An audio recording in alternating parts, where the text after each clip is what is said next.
Hey guys, Fazzy back here, and we have another blockbuster trade going down in the NHL moments before the Game 7 of the Stanley Cup Finals is set to start, as the Ottawa Senators have finally made it official and they have acquired Linus Ullmark from the Boston Bruins. Very, very interesting timing of this trade going down, I gotta say, but let's jump into NHL 24 and break it down a little bit further. Alright, so the trade goes as follows. The Boston Bruins have sent Linus Ullmark to the Ottawa Senators. Quick look at Linus Ullmark here in game. 89 overall, elite goaltender, coming off one of the best goaltending seasons potentially of all time. I know he only played 49 games, but look at those numbers. Vezina winner, just been pretty solid throughout his career.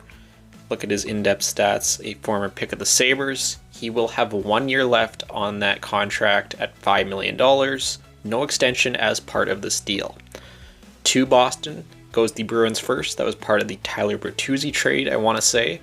Yoenis Korpisalo, $1 million of retained, and Mark Kastelik. So Korpisalo in game, 81 overall.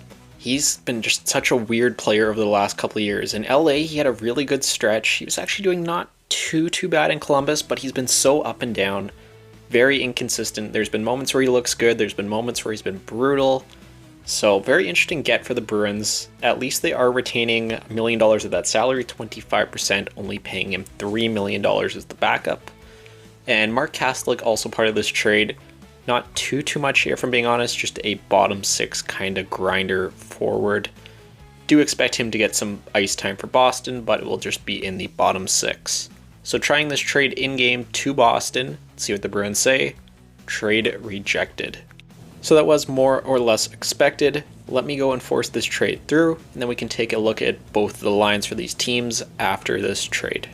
Starting things off with the Senators here, again, with it being really a goalie for goalie trade, not too many changes here, just Mark Kastelik no longer in the bottom six here for Ottawa. On the defense, again, no changes at all.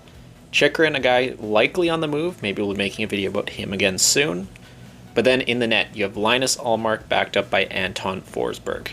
It's a decent enough rotation, and yeah, like that for Ottawa quite a bit. So now let's go look at Boston.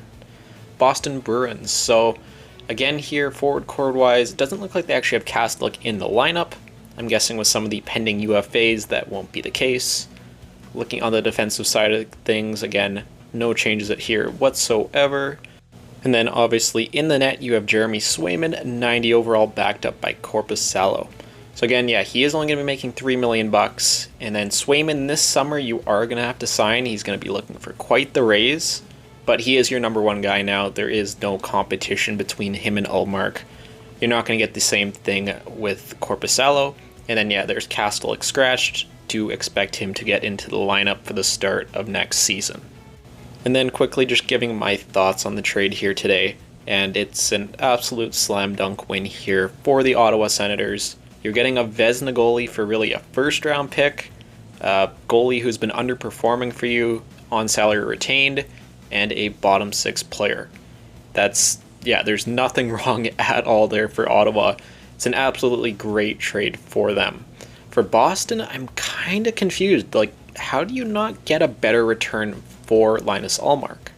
I do realize he has the modified no trade clause, and something I was actually thinking about a little bit earlier here. It's interesting that he said no to the LA Kings at the trade deadline, but he is saying yes to the Ottawa Senators.